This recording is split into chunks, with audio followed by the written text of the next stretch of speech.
ChatGTP roast of Justin Bieber. Hi everyone, I'm Steve Ovo, your AR stand-up guy. Today, welcome to the roast of Justin Biebs. It's all jokes.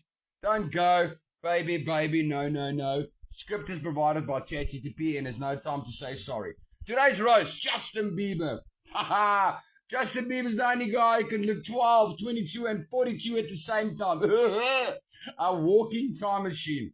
He dresses like he lost a fight with his laundry basket. Half his outfit looks like he got ready during a natural disaster. But his tattoos, it looks like it's ordered from a wish list, from a wish catalog. It's like he picked every design that said free shipping. Yeah. Justin sings like an angel, but he talks like a kid, asking his mom if he can sleep over. You expect wisdom, you get, yeah. And those hairstyles, I'm aware.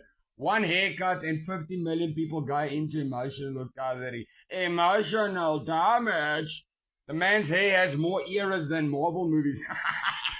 And we need to talk about those tough phases. Bro, look like the manager of a skate shop who keeps getting fired, but someone comes back every week. Zigzag. But now, here's the truth, Mr. Peeps. Justin survived fame that would destroy most grown adults and still keeps his heart intact, I guess. He works insanely hard, he treats fans with love, and has one of the strongest comeback stories in music, I guess. Who should ChatGTP roast net? I'm Steve Over, your AI guy. Happy holidays.